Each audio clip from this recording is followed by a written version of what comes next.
So let me get this straight. A few weeks ago, what's that brother's name? Justin Scott. Hi, TikTok.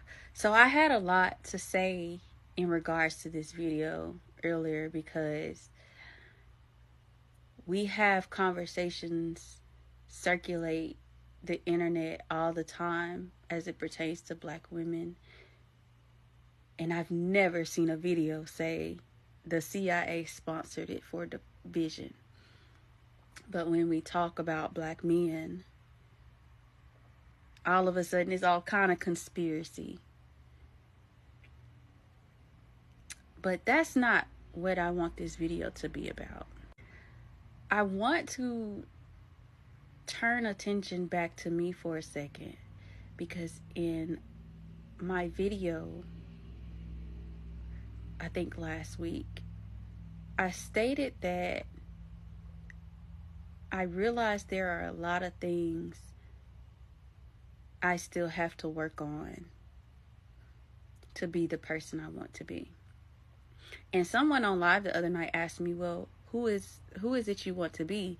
And honestly, I can't really put it into words for y'all to visualize it. So if a day comes where I can actually put it into words, I'll tell y'all. But basically, something that I've realized from that live and has been reinforced by this conversation about black men in education is I'm still grieving the loss of black men in particular when it comes to decentering men and centering myself. And the reason this conversation has reinforced it for me is because the interactions I've had with black men, the interactions I've seen with black men, and takes like this have made me realize I still haven't let go of the fairy tale of who black men are. There is no time in history where black men were that guy. No time in history. And what I mean by that is, as a collective, black men have never been that person. And that's a gut punch for me, because I've always thought so highly of black men. I've always thought, well, they're targeting black men for a reason. It's always been us. They didn't tear down the black man because he was so powerful. They tore down the black man because they knew if they tore him down, he would tear us down for them.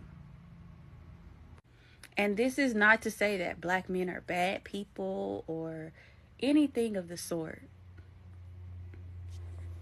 It's to say that black men have always been potential. They've always had potential. And you've always seen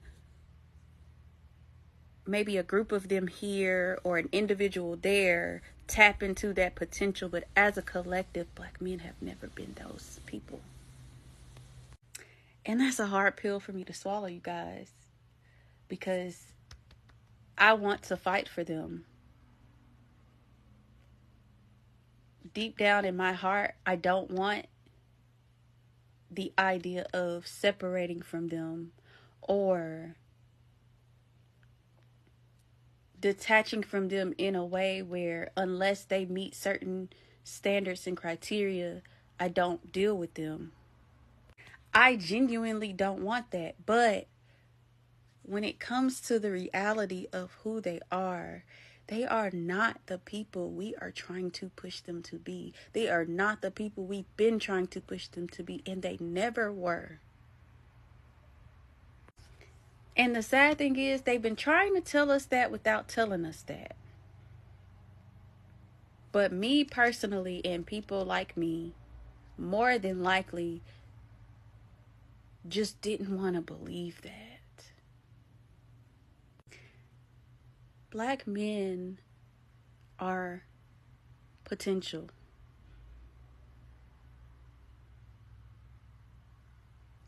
And black men are the only ones who can tap in to that potential to discover who they really are, because the people we've been trying to make them out to be are not them.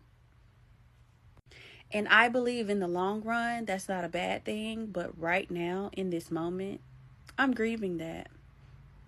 And I will host a live for us black women to come together and have an honest conversation about it. And just see where we can go from there. Because